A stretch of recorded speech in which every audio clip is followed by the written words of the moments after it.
Alors bonjour. Bonjour. Euh, Est-ce que tu pourrais te présenter? Quelle école visiblement tu es dans D'accord. une école. Ouais. Donc Voilà. c'est un robot, donc moi c'est Romain.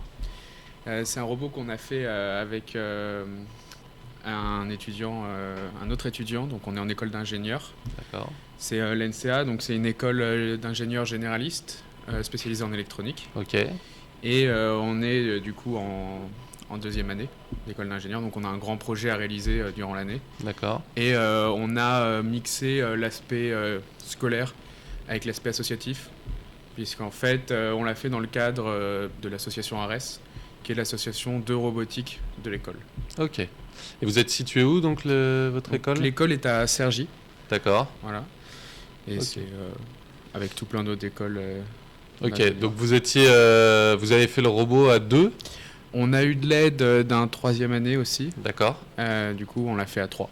Ok. Voilà. Ok. Et comment vous êtes organisé? Est-ce qu'il y en a Ouais. un qui a fait la méca, l'autre qui a fait l'électronique, le troisième qui a fait la C'est ça. programmation? C'est ça. En fait, on a la partie mécanique qui a été réalisée par le troisième année, Mhm. Benjamin, et qui a été aidée par la personne qui s'occupait de l'électronique, donc Simon. Et moi, je me suis occupé de toute la partie programmation, D'accord. donc pathfinding, gestion des capteurs et tout ça. Ok. Ça fait combien de temps que votre assos existe, qu'elle participe à la coupe? Alors, j'en ai aucune idée. D'accord.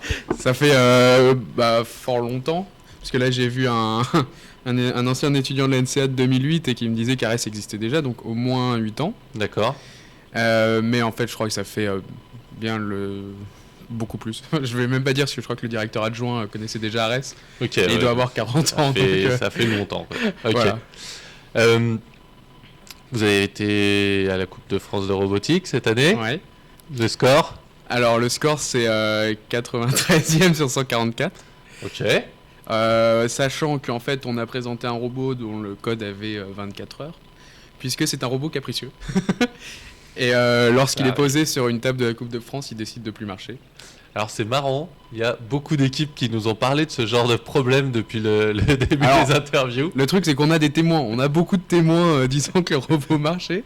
Comme c'est dans le cadre de notre projet, on l'a montré à notre encadrant et le robot était pas à pleine capacité, mais faisait bien 50-70 points Mhm. pour ne plus du tout marcher quand on arrive le jour de la coupe. Donc on a tout reprogrammé de zéro. On est passé on est passé d'un robot qui avait un algorithme de pathfinding, gestion. Si jamais les capteurs restent trop longtemps, il va changer de course Ouais. et tout ça. Il va adapter les distances de capteurs s'il y a suivant les objectifs. Il va D'accord. également faire une gestion des objectifs intelligente s'il y a des objectifs qui deviennent inaccessibles. Et un robot sur timer. Voilà.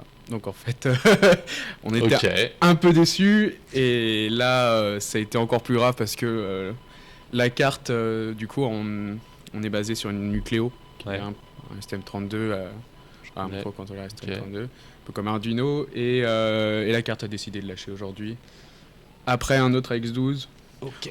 Enfin, faut dire que le robot a été. Le jour de la coupe, le robot a été remonté de A à Z, puisque 10 jours avant la coupe, on avait un moteur à 300 € qui a cramé. Le jour de la coupe, on a eu un stepper qui a cramé, un stepper moteur, alors que c'était un robot qu'on gérait depuis 10 mois, quoi. Hein. À peu près, peut-être un peu moins, les 7 mois. Du coup, Je voilà. vois à peu près de Dans un quoi laps tu de- parles. C'est exactement ce qu'on a eu à la première coupe à l'Electrolab. c'est Tout Ah. qui crame la veille de. assez dramatique. Ouais. Donc, on a abandonné le petit robot. Se concentrer sur le gros robot, et à la fin on arrivait à faire 75 points, donc enfin entre 70 et 80 points. On était D'accord. plutôt content. Bon, un robot codé en 24 heures. Oui, ça va. C'est pas mal. Alors, est-ce que tu peux le faire un tour pour la caméra pour que les gens voient un peu Tu vas voir grand chose. l'arrière aussi? Voilà. Du coup, Donc vous êtes basé sur une carte STM32. Il y a C'est pas mal le- d'impression 3D. c'est ouais. Alors en fait, on a tout fait nous-mêmes.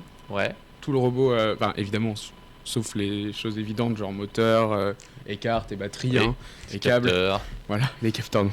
Mais tout ce qu'on pouvait faire nous-mêmes, on l'a fait nous-mêmes. Mhm. C'est-à-dire qu'on a tout. Le robot a été modélisé sur SolidWorks avant. Ok. On a demandé à un prestataire de faire les découpes laser. Et on a fait nous-mêmes les impressions 3D. Donc D'accord. toutes les parties qui sont en bleu, que vous avez pu voir en bleu avant, c'est de l'impression 3D. Et ensuite, les cartes, donc en fait il y en a 3. Parce qu'on utilise... et d'ailleurs l'organisation est un peu spéciale. On a en tête, le chef d'orchestre, on a la Nucléo, donc, dont j'ai parlé. Ouais. Et en fait, pour faire le pont entre la Nucléo et un ordinateur via un Wi-Fi, en fait, on a mis un NAS dans une Raspi, ce qui nous permettait de reprogrammer en direct le robot sans avoir à le brancher. Ce qui paraît bizarre, parce qu'une Raspi, c'est beaucoup plus puissant qu'une Nucléo, mais c'est logique au final. Parce que, à cause de Linux sur un Raspi, on ne pouvait pas le mettre n'importe où. Et on a également une carte de hachage industrielle. D'accord. Une RoboClo.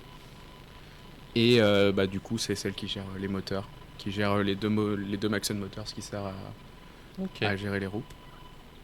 Et en parallèle, à des roues codeuses externes, ouais. Voilà, encodeurs externes, qui nous ont posé beaucoup de problèmes aussi, puisque évidemment, ça dérape. Ouais. Voilà. Ok. Est-ce qu'il y a des trucs qui ont particulièrement foiré cette année? À part tous les problèmes. À part tous les trucs que tu m'as déjà racontés, est-ce que tu vois d'autres choses qu'est-ce qui a bien foiré auxquelles vous vous attendiez pas? Bon, ça, d'accord. Est-ce qu'il y a des trucs... comment dire? À part... Ouais, à part le plantage de la carte. À part le plantage de la carte? Ouais. Parce qu'il y a également, j'ai dit, le moteur qui a cramé. On a cramé 3 moteurs en tout. Ah oui, quand même. Ah, on a cramé un. Celui-là, il est mort aujourd'hui. Un stepper sur l'autre robot et un Maxon Motor. Et vous savez pourquoi? Absolument pas. Alors, on a des pistes évidemment. Mais ouais. ce que je précise bien, ce que je rappelle, c'est qu'on a monté ce robot il y a 7 mois. Ouais. Donc, on l'a utilisé dans les mêmes conditions pendant 6 mois. Et sur les 10 derniers jours, ça a tout a cramé. Alors qu'on l'utilisait dans les mêmes conditions. On a des pistes. Sachant qu'il y a un ancien... Les moteurs avaient 7 ans. Hein, donc, évidemment, en 7 ans, ils crament 10 jours avant la coupe.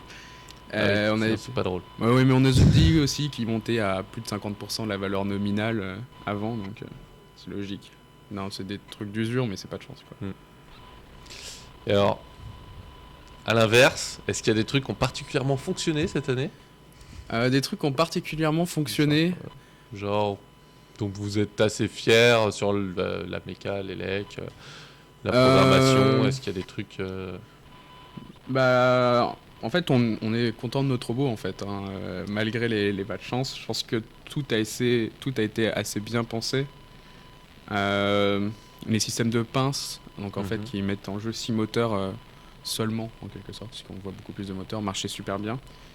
La partie élec, pareil, en fait, on a mis très rapidement en place un PCB sur lequel, en fait, on avait qu'à brancher mettre les cartes, les retirer si jamais il fallait les changer. Donc, en fait, c'était l'arrêt au stand de la Formule 1, si jamais on avait un problème. Bon, aujourd'hui, j'ai pas de deuxième Nucléo, donc c'est pas possible. Mais avant, quand on avait un problème sur une carte, on pouvait le changer directement. Alors, si t'en veux une, on doit en avoir. Ouais, mais c'est un peu tard maintenant. Et du coup, la Nucléo, l'électronique très bien réussie aussi. Et en programmation, on a trouvé une méthode toute bête pour améliorer la star, les Astar, les pathfinding conventionnels. Parce qu'en fait, on s'est rendu compte qu'il n'y a pas beaucoup d'obstacles.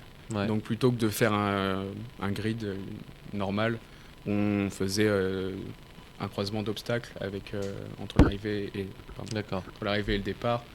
Et on mettait 4 points pour éviter l'obstacle si jamais il y avait quelque chose. Ce qui permettait d'aller beaucoup plus rapidement, puisqu'on se basait sur une centaine de points plutôt qu'un grid de 1000 x 1000. Ça fait gagner un peu, effectivement. Ouais.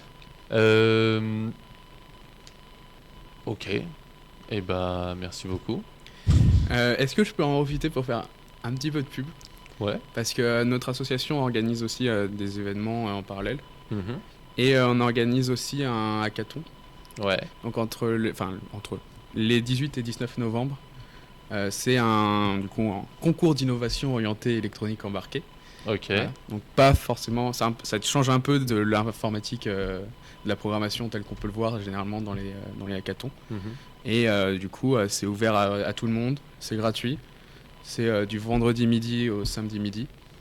D'accord. Et 24 heures pour réaliser un prototype sur un sujet assez large que l'on donne le vendredi midi.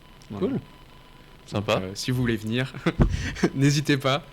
C'est Ça marche. On ares-atnca.fr. transmettra. Il suffit de demander. Merci beaucoup. De rien. Et puis bonne Merci. fin de compétition. Ouais. Non mais. Je me marre bien. Faut regarder les matchs quoi Alors, maintenant. ouais, mais les gens sont sympas et le Fab Lab aussi est super cool. Donc, Merci. merci pour vous pour l'événement.